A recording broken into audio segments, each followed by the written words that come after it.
बेटा आज अपने सीएफटी को आगे बढ़ाते हैं और उसमें अपने करते हैं स्पेक्ट्रोकेमिकल सीरीज। तो प्यारे बच्चों, इससे पहले अपने देख लिया था कि स्ट्रॉन्ग लिगेंड क्या होता है बेटा, कि जो स्प्लिटिंग ज्यादा करता है।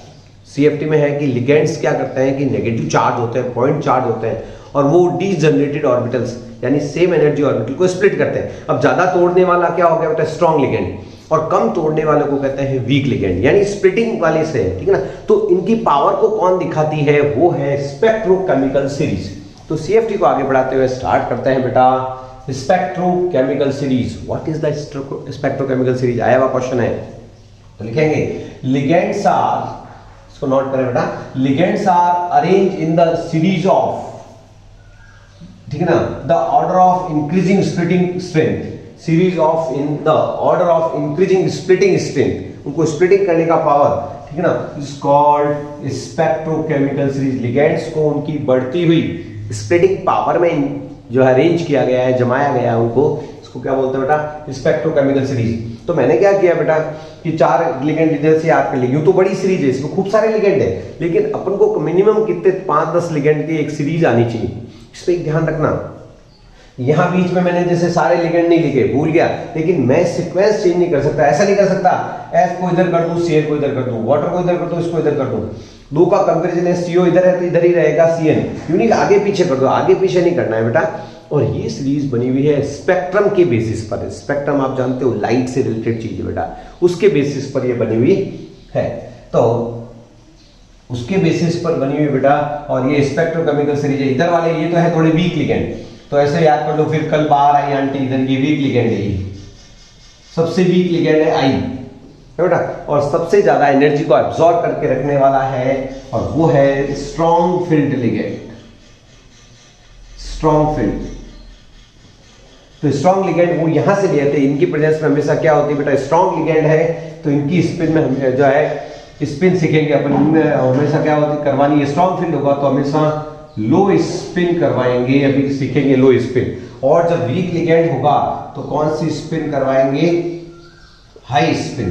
तो सबसे बढ़िया है कि स्पिनिंग जो इलेक्ट्रॉन को फिल करने का तरीका है वो इन लिगेंड्स ने सिखाया है। तो अब अपन स्टार्ट करते हैं बेटा, स्पेक्ट्रोकेमिकल सीरीज हमको हेल्प करेगी कहां पर, प्रॉपर्टी ऑफ सीएफटी। सीएफटी से भी हम एक्सप्लेन कर सकते हैं ज्योमेट्री, ठीक है ना, और मैग्नेटिक प्रॉपर्टीज। ज्योमेट्री तो चलो वीबीडी से मेन ज्योमेट्री एक्सप्लेन करती है, वो वाइब्रेशन, और ये मैग्नेटिक प्रॉपर्टी यदि सीएफटी से करनी हो तो वहां स्पिन देखनी पड़ेगी कि स्पिन का इफेक्ट कहां पड़ता है और कहां नहीं पड़ता है मेरे बच्चों। तो देखते हैं अब अपन applications of CFT, applications of CFT. तो ये आपने नोट कर लिया होगा प्यारे बच्चों। अब स्टार्ट करते हैं क्या, एप्लीकेशंस ऑफ सीएफटी। सीएफटी का यूज क्या है प्यारे बच्चों, देखते हैं। तो क्वेश्चन कैसा आता है, क्वेश्चन की फॉर्म देखिए बेटा। क्वेश्चन पूछ रहे हैं कि FeCN होल 6, ठीक बेटा, 4 माइनस इज diamagnetic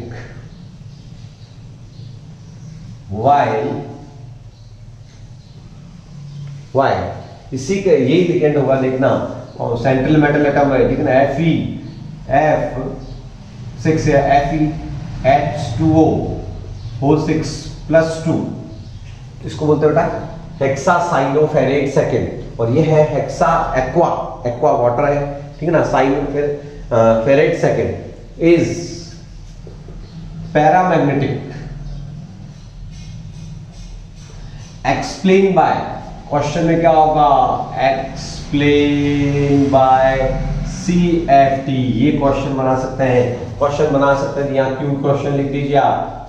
क्वेश्चन क्या बेटा, FeCN होल 6, यानी नेमिंग भी दे सकते हैं, आपको फॉर्मूला नहीं देंगे तो नेम दे देंगे, hexacyanoferrate second is diamagnetic while FeH2O is paramagnetic, explain by CFT. CFT से एक्सप्लेन कीजिए। तो बहुत ही आसान तरीके से सीएफटी से एक्सप्लेन करना है। वीबीडी से तो अपन ने सीख लिया था, और ठीक बेटा, तो इस पर अपन स्क्रीन सीख जाएंगे। अब मुझे बताओ, सेंट्रल एटम यहाँ भी Fe है, यहाँ भी आयरन है, आयरन का 26 का 4s2 3d6, यहां पर भी आयरन ही है 4s2 टू 3d6 इसका इलेक्ट्रॉनिक कॉन्फ़िगरेशन 3d6 कोई दिक्कत नहीं। ऑक्सीजन स्टेट यहाँ पर भी 2 प्लस है, 6 में से 4 जाएगा 2 प्लस आएगा, ये भी यहाँ इसकी 0 है तो इसकी भी 2 प्लस है बेटा। तो दोनों जगह फेरस आयन है, यहाँ भी फिर फेरस, 2 इलेक्ट्रॉन लूज करने हैं, कहाँ से करें बोल, एस के खाली कर दो, ये भी 3d6 4s0 हो जाएगा, अपने 3d6 है बेटा। और ये भी प्यारे बच्चों 3d6 है 4s0।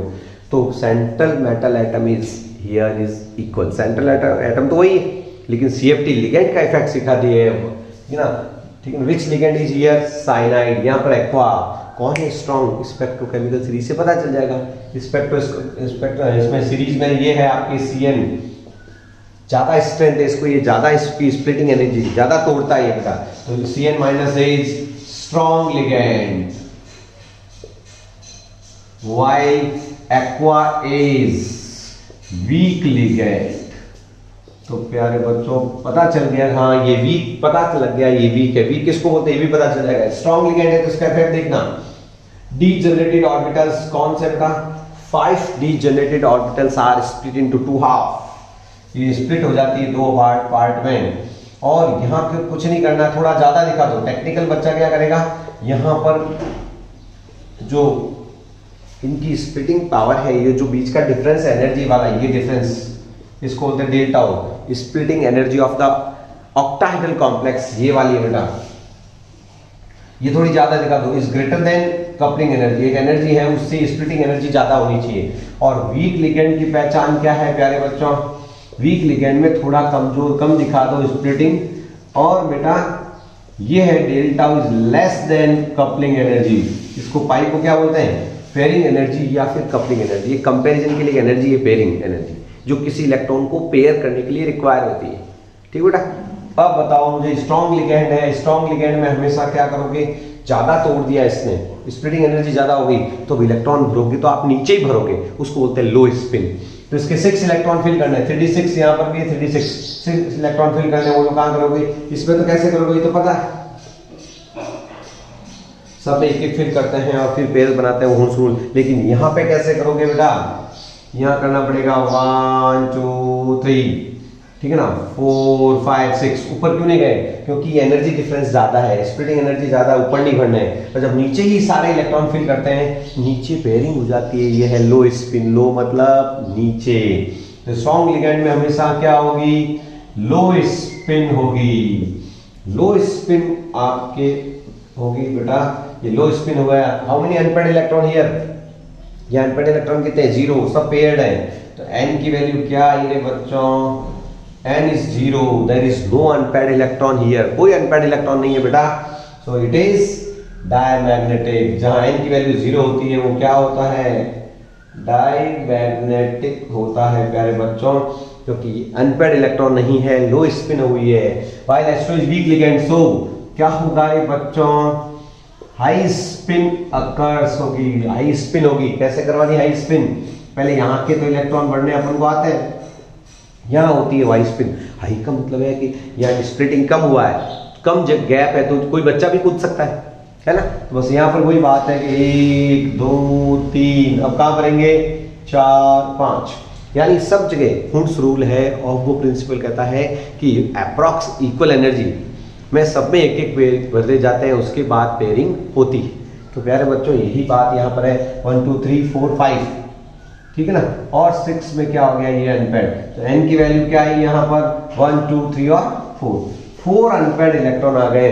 और जब 4 अनपेयर्ड इलेक्ट्रॉन है तो क्या होगा प्यारे बच्चों, ये होगा पैरामैग्नेटिक, क्या होगा, पैरामैग्नेटिक होगा। इस तरह से बेटा मैग्नेटिक प्रॉपर्टीज अपन देख सकते हैं, तो आराम से पता चल गया। Application of CFT magnetic property explain कर लिए। इसका मतलब है कि लिगेंड यदि चेंज है, स्ट्रॉन्ग है तो अलग आंसर आएगा, वीक है तो अलग आंसर आएगा। लेकिन ये इफेक्ट कब पड़ता है, जब electronic configuration D4 D5 D6 और D7, electronic configuration D1 D2 D3 है तो उस पर CFT का कोई इफेक्ट, CFT की लिमिटेशंस है, CFT वहां पर स्पिन का कोई इफेक्ट नहीं पड़ेगा, वो भी बात हम करेंगे। और 8 9 10 पे चाहे लो स्पिन हो चाहे हाई स्पिन, वहां मैग्नेटिक प्रॉपर्टी चेंज नहीं होगी। तो ये क्वेश्चन था जिसका आंसर साहब साफ लिखेंगे, देयर आर, ठीक है ना, 4 unpaired electron, so it is paramagnetic. तो एक एप्लीकेशन तो थी मैग्नेटिक प्रॉपर्टीज की, और दूसरी एप्लीकेशन है इसकी कलर की, colour of the coordination compound, colour of the transition elements explain on the basis of CFT। Colour बताती है ये थ्योरी। तो हेडिंग क्या डालेंगे, सेकंड एप्लीकेशन। ये तो फर्स्ट एप्लीकेशन है बेटा, explain magnetic property. First application को आप कह सकते हो क्या, मैग्नेटिक प्रॉपर्टीज अपन कह सकते हैं। फर्स्ट एप्लीकेशन क्या थी, और सेकंड एप्लीकेशन अपन पढ़ने जा रहे हैं colour of the coordination compound. कुछ लिखना हो तो आप स्क्रीनशॉट ले लें इसका और नोट कर लें। यहां लिख देंगे sign Cn minus is strong ligand, so low spin occur here. Electron नीचे बढ़ते हैं, ऊपर नहीं गए हैं, देखो, इसलिए इसको क्या कहेंगे, लो स्पिन। और अपन लिखेंगे water is a week ligand, so high spin occurs. तो ऊपर गए हैं कूद के, तो हाई स्पिन हुई है, और हाई स्पिन होने से पहले 1 2 3 4 5 ऊपर भी इलेक्ट्रॉन बढ़ने, फिर वापस पेयरिंग नीचे से करनी है। उससे पता चल जाएगा कि अनपेयर्ड इलेक्ट्रॉन यहाँ पर है, यहाँ अनपेयर्ड 0 आया है बेटा, तो ये डायमैग्नेटिक निकला, ये पैरामैग्नेटिक निकला, कोई डाउट नहीं होगा इसमें। अब हेडिंग डाल दीजिए colour of the coordination compound. Colour of the coordination compound की बात करने जा रहे हैं अपन। तो कलर ऑफ कोऑर्डिनेशन कंपाउंड जो है बेटा, वो एक्सप्लेन कौन करती है, CFT ही करती है प्यारे बच्चों। तो हेडिंग डाल दीजिए colour of the coordination compound. Application number 2 है बेटा colour, colour of coordination compound.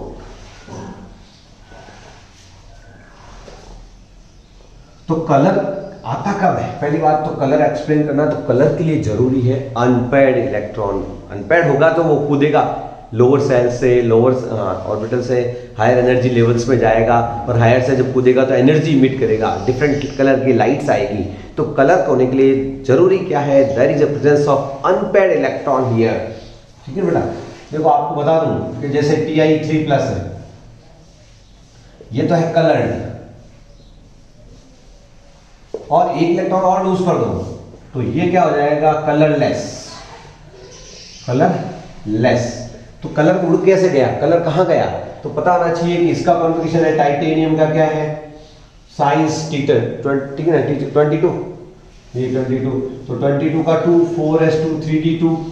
अब 3 इलेक्ट्रॉन लूज करने, Ti3+ बनाना है मुझे, तो s के 2 जाएंगे, 3d1 आ जाएगा इसका, ये 2 खाली करेंगे यहां से 1, और इसका क्या आएगा बेटा, वही टाइटेनियम है, 22 है, 4s2 3d2 है, लेकिन यहाँ 4 इलेक्ट्रॉन लूज करेंगे तो ये दोनों खत्म हो जाएंगे, तो 3d 0 हो जाएगा, और 4s भी क्या हो जाएगा बेटा, 0 हो जाएगा। यानी 4s पहले 0 फिर 3d 0, 4s 0 और 3d भी 0 है ना। तो यार there is no unpaired electron, कोई अकेला इलेक्ट्रॉन नहीं है यहाँ पर, ये रहा 3d1 अनपेयर्ड इलेक्ट्रॉन है बेटा। ये कैसा इलेक्ट्रॉन है, d में अनपेयर्ड। तो कलर के लिए क्या होना जरूरी है, there is a presence of unpaired electron.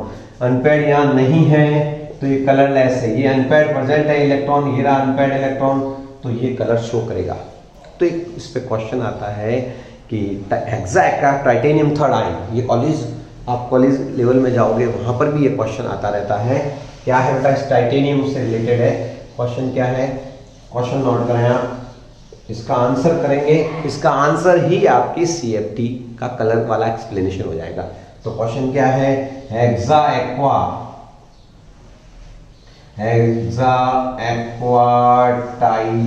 Titanium third ion, hexa aqua titanium third ion, formula क्या होगा, TiH2O6। ये रहा hexa aqua titanium third ion is violet complex. अब वॉयलेट कॉम्प्लेक्स जो है वॉयलेट कलर का है, तो ठीक है ना, तो अपन ये वॉयलेट कह सकते हैं या फिर गिव कलर्ड, और पर्टिकुलर वॉयलेट है तो कलर तो डिपेंड करता है, ये वॉयलेट है, रेड है, green, they are depend on the wavelength. Colour सारे वेवलेंथ पे डिपेंड करते हैं कि इमिटेड लाइट कौन सा वेवलेंथ का इमिशन कर रही है, उस पर डिपेंड करता है। लेकिन हेक्सा एक्वा टाइटेनियम कलर्ड है बेटा, complex explain by CFT, explain, ठीक है ना, एक्सप्लेन करो, तो इसको एक्सप्लेन करने वाली CFT है। इसमें कौन है, टाइटेनियम Ti3+, क्या है बेटा, ये Ti3+ प्रेजेंट है, ये वाला टाइटेनियम 22 वाला, ठीक है ना, और इसका कॉन्फ़िगरेशन क्या आया, 3D1, क्या आया 3D1। तो अब देखो आप कैसे एक्सप्लेन करना है, तो ये ऊपर वाला अपन मिटा रहे हैं, कोई दिक्कत मेरे हिसाब से आएगी नहीं।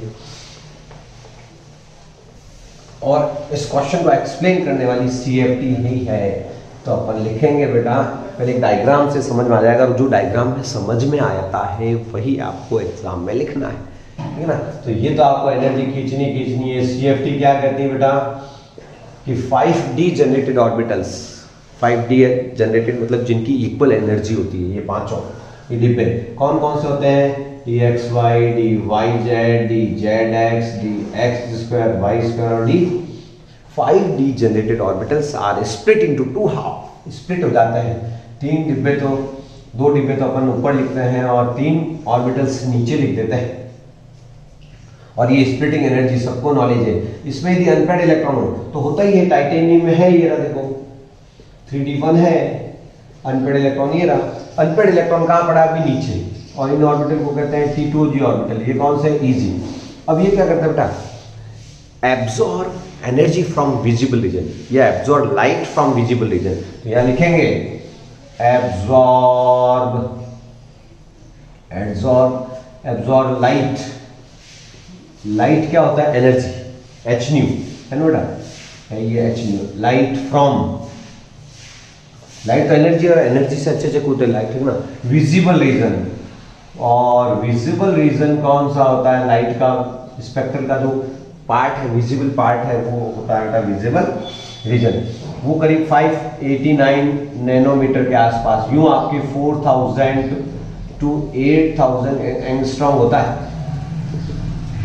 ये विजिबल रीजन है जहां कलर दिखते हैं, 7 कलर, ठीक है बेटा। ये क्या करेगा, लाइट एब्जॉर्ब करके यहां से इलेक्ट्रॉन कूद के कहां चला गया, इलेक्ट्रॉन ऊपर चला गया, नीचे डब्बे खाली पड़े हैं, ये देखो T2g से, ठीक है ना, ऊपर चला गया, ये है इजी, तो इलेक्ट्रॉन कहां से कहां कूदा है, T2g से कहां गया, इजी में, ये भी D का डिब्बा, ये भी D का डिब्बा है, इसको कहते हैं DD ट्रांजिशन। ट्रांजिशन का मतलब है फैलना, इधर उधर जाना, एक जगह से दूसरी जगह ट्रांजिट कर गया, वो ट्रांजिट है ना बेटा, तो ये हो गया DD ट्रांजिशन। तो प्यारे बच्चों, due to DD transition colour arises in the complex, DD transition हुआ, इलेक्ट्रॉन कूदा, और कूदी हुई ऊपर कोई चीज कभी स्टेबल नहीं रहती, नीचे गिरेगी तो इमिशन ऑफ लाइट करेगी और कलर शो करेगी। तो due to DD transition it show colour. तो कलर क्यों आया है पता चल गया होगा, तो इसमें ये क्वेश्चन का आंसर क्या लिखोगे, इसका क्वेश्चन का आंसर आपको जो समझ में आया है वही है बेटा, according to CFT D generated orbitals are, जो बोल रहा हूँ बहुत आसान तरीके से लिखना है, मेन ये वर्ड लिखते ही फुल मार्क्स मिलेंगे, डायग्राम बनाना पड़ेगा, फुल मार्क्स मिलेंगे। तो according to CFT 5D generated orbitals are split into 2 half, ठीक है ना, T2g एंड 3, ठीक है ना, easy orbitals. Electrons present in, कौन सा इलेक्ट्रॉन, अनपेयर्ड इलेक्ट्रॉन, क्या है मेन लाइन, ये है बेटा main line, unpaired electron present in T2g orbital, ठीक है ना, absorb light from visible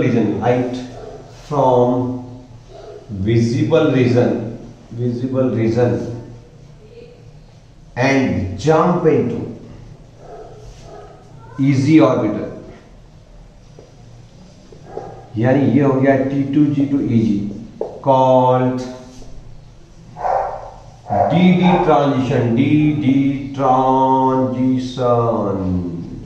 due to DD transition, due to DD transition, color arises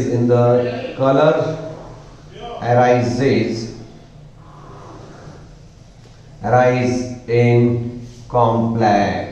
तो आपसे पूछा जाएगा कॉम्प्लेक्स जो है बेटा, अब कलर डिपेंड करता है कि स्प्लिटिंग अनपेड इलेक्ट्रॉन कितने हैं, ठीक है ना, स्प्लिटिंग कितनी हुई है, ठीक है, और मेन बात आपको बता दें कि मेन ट्रांजिशन होना चाहिए इलेक्ट्रॉन का, और दिखता कौन सा कलर जो उसका सप्लीमेंट्री कलर होता है, कोई भी कलर, तो पर्टिकुलर ये वाला है वो वॉयलेट कलर का होता है। ये सब बातें ठीक है कि कैसा दिखेगा क्या है, लेकिन कलर अराइज क्यों हुआ तो वो वहाँ मेन बात है, ठीक है। कलर उत्पन्न कैसे हुआ, कलर डिराइव कैसे अराइज हुआ है, वो चीज़ आती है बेटा, और वो आपको लिखना है डीडी ट्रांजिशन। तो प्यारे बच्चों, 2 एप्लीकेशंस इसकी अच्छी थी सीएफटी की। अब इतना पढ़ा है आपने चैप्टर को, तो हमारी लाइफ में इसका क्या यूज़ है ये भी अपन को आना चाहिए। तो इसके जो काफ़ी है बेटा एप्लीकेशंस है इस कॉर्डिनेशन केमिस्ट्री की, तो वो अपन को आनी चाहिए। मेन एप्लीकेशन बता दूं बेटा इसके। एप्लीकेशन में पहली एप्लीकेशन जो है वो आनी चाहिए आपके, भाई इतना चैप्टर आपने पढ़ा है तो इसमें एप्लीकेशंस बहुत ज़रूरी है। और वो पहली है कि डॉक्टर के पास जब जाते हैं तो अपन को ब्लड की जब कमी होती तो क्या देते हैं, आयरन की गोलियां। तो आयरन इसलिए देते हैं कि हीमोग्लोबिन जो होता है वो उसमें मेन आयरन कंपाउंड होता है, ठीक है। तो पहली एप्लीकेशन है बेटा कि ब्लड में जो आयरन होता है haemoglobin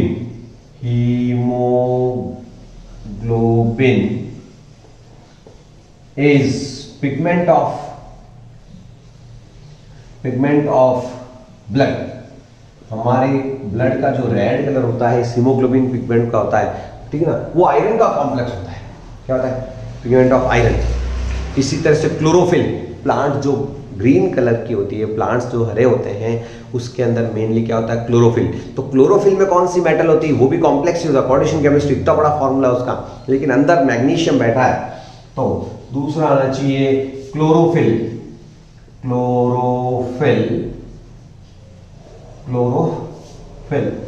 is coordination complex of magnesium। आपसे पूछा जाएगा उसमें कौन सा है, तो ये होना चाहिए कि हीमोग्लोबिन में तो आयरन होता है, उसका कोऑर्डिनेशन केमिस्ट्री कॉम्प्लेक्स होता है। हीमोग्लोबिन मैग्नीशियम का कॉम्प्लेक्स होता है। इसी तरह से विटामिन B12 वो होता है साइनोकोबाल्मिन